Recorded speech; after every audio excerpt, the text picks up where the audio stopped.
સંભાળજો, corona અને vibrant સાથોસાથ આવી રહ્યા છે. કે કૈલાસનાથનને ફરીવાર કાર્યકાળ વધારી દેવામાં આવ્યો છે. ચૂંટણી પહેલા ગુજરાતમાં શું પ્રયોગ થવાના છે? ડુંગળીની નિકાસબંધી ખેડૂતોની આંખમાં લાલ આંસુ લાવી છે.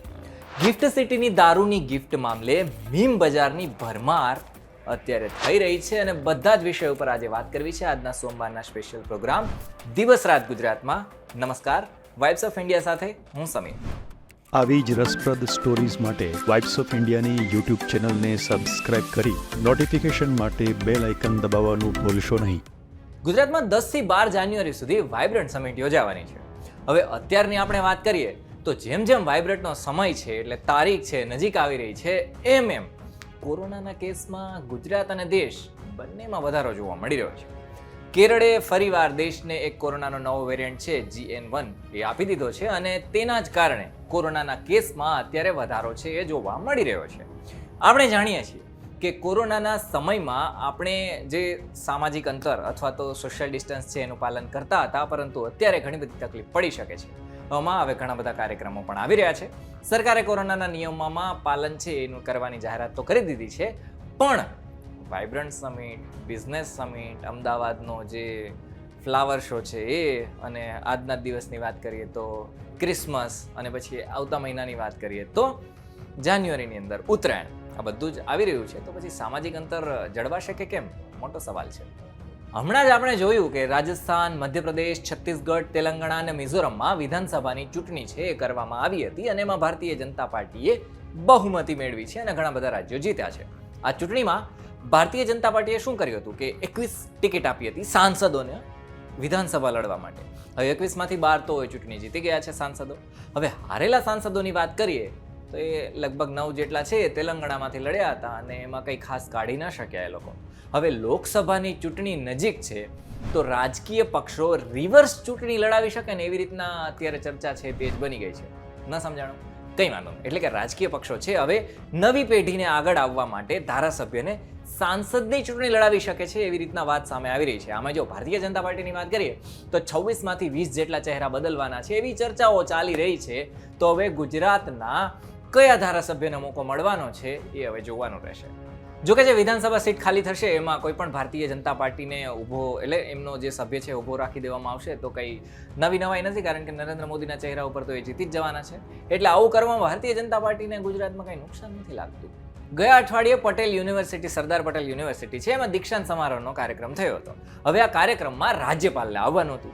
હવે થયું એવું કે ગુજસેલથી એમને વિમાન ન મળ્યું, એટલે ગાંધીનગરથી ત્યાં જવા માટે વિમાન ન મળ્યું, જેના કારણે તે ગાડીની અંદર ગયા હતા. સ્વાભાવિક છે, ગાડીમાં જાય તો પછી ગાંધીનગરથી આણંદ કઈ નજીક તો છે નહીં, પહોંચતા વાર તો લાગવાની જ છે, 100 કિલોમીટરથી વધારે ડિસ્ટન્સ છે.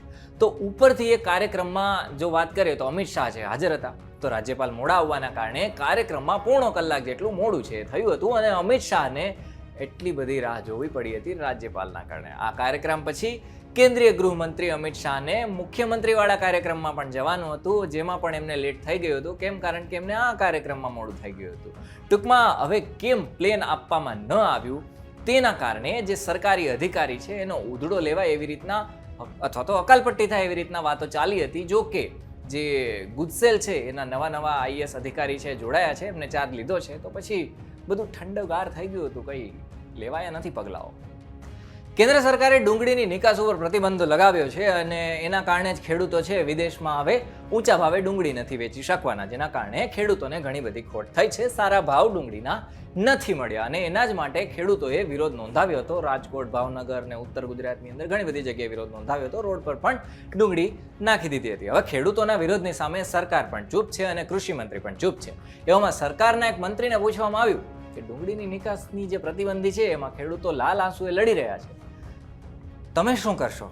તો મંત્રીજીનો જવાબ હતો, ભાઈ આ વિષય રહેવા દો ને, આમાં હું કંઈ ન કરી શકું. તમને ખબર હોય તો ગિફ્ટ સિટીમાં જે ગાંધીનગરની નજીક છે એમાં દારૂને છૂટ મળી છે. એ મામલે પોલીસે એક જાહેરાત કરી હતી. પોલીસે જાહેરાત કરી હતી કે જે કોઈ પણ દારૂડિયાને પકડશે એને 200 રૂપિયાનું ઇનામ છે એ આપવામાં આવશે. એટલે કે વોટ્સએપ યુનિવર્સિટીમાં જે તે સમયે એવી ચર્ચાઓ અને રમૂજ છે ચાલી હતી કે 200 રૂપિયા માટે તો ગિફ્ટ સિટીમાં પોસ્ટિંગ માટે જે પોલીસના કર્મચારીઓ છે એમની પડાપડી થઈ ગઈ હશે. કોમેન્ટની વાત કરીએ આમાં તો ઘણી બધી કોમેન્ટ થઈ હતી, જેમ કે નશો નોતરે વિનાશ, નશો નોતરે વિકાસ જેવી બધી પણ કોમેન્ટ છે કરવામાં આવી હતી. હમણાં મુખ્યમંત્રી ભૂપેન્દ્ર પટેલ છે દિલ્હી મુલાકાતે ગયા હતા અને તેમણે પ્રધાનમંત્રી નરેન્દ્ર મોદી અને કેન્દ્રીય ગૃહમંત્રી અમિત શાહ સાથે 4 કલાક જેટલી બેઠક કરી હતી. હવે મુલાકાત થઈ હતી ત્યાં, પરંતુ ખબરો અહીંયા ચાલવા લાગી કે મંત્રીમંડળનું વિસ્તરણ થવાનું છે, બોર્ડ નિગમમાં છે નવી નિયુક્તિઓ કરવાની છે, અને આ જ ચર્ચાના કારણે અમુક ધારાસભ્યો તો લીલી પેન લેવા લાઈનમાં લાગી ગયા હતા. હવે લીલી પેન તો ખબર જ હશે તમને. જો કે જો કદાચને ન ખબર હોય તો પછી આપણું પાટનગર કયું છે એ વિસ્તારના એક ધારાસભ્ય છે મારાથી વધારે સારી માહિતી તમને આપી શકે છે કે લીલી પેનનું મહત્વ શું છે અને લીલી પેન એટલે શું. હમણાં ગુજરાતના એક આઈપીએસ અધિકારી છે, એમના દીકરાના લગ્ન હતા. લગ્નમાં કામકાજ કરવા માટે કેટરર્સની વ્યવસ્થા જાણી જોઈને કરવામાં નહોતી આવી, અથવા તો હતી નહીં એ ખબર નથી, પણ કામગીરી કરવા માટે તેમના સ્ટાફને મેદાને ઉતારી દેવામાં આવ્યો હતો, અને એ પણ તેટલા સમયથી નહીં, લગભગ 2 અઠવાડિયાથી વધારે સમયથી. કોઈ પોલીસવાળા મંડપમાં ટેકા ખોદતા હતા, કોઈ ગાદલા એક જગ્યાએથી બીજી જગ્યાએ લઈ જતા હતા, ફેરવતા હતા. અને આમાં વાત સામે એવી રીતના સામે આવી છે કે પોલીસ મહિનો કામ નહીં કામ કરે ને તો પણ ચાલશે, પણ લગ્નની કામગીરી તો એમને કરવી જ પડશે. હવે જે આઈપીએસ અધિકારી છે એ સાહેબને વહાલા થવા માટે અમુક જે નાના પોલીસવાળા હોય ને એ સાહેબના ઘરે જ પડ્યા રહેતા હતા. હવે એના કારણે ગંભીરતાથી જો વાત કરીએ તો કાયદો અને વ્યવસ્થામાં કેટલી તકલીફ પડી હશે, હવે એ તો અયોધ્યામાં બેઠા શ્રી રામ જ જાણી શકે છે. એક ચર્ચા એવી પણ થઈ રહી છે કે એક જુનિયર આઈપીએસ અધિકારી એક સિનિયર આઈપીએસ અધિકારીના આશીર્વાદ હેઠળ છે, એટલા માટે એ પોલીસ કેસથી બચી ગયા. જો કે એમના ઉપર 2 પોલીસ કેસ થઈ શકે એમ છે. બાકી એમની સામે 2 જે ગુના છે એ પોલીસના ચોપડે અત્યારે નોંધાઈ જ ગયા હોત જો આશીર્વાદ ન હોત તો.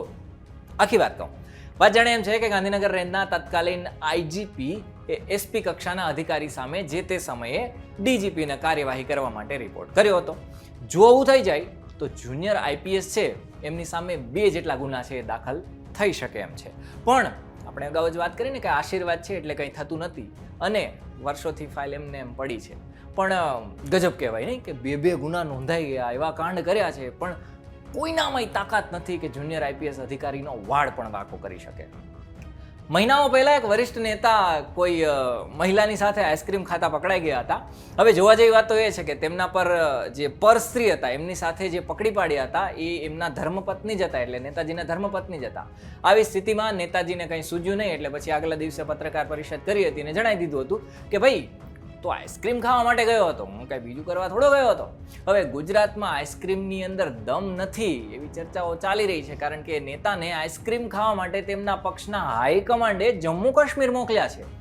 લોકસભાની 2 વાર ચૂંટણી હારેલા વરિષ્ઠ નેતા હવે પાર્ટીનું કામકાજ કરશે કે પછી જમ્મુ કાશ્મીરમાં બેઠા બેઠા આઈસ્ક્રીમ ખાશે એ તો હવે જોવાનું રહેશે. ધન્યવાદ.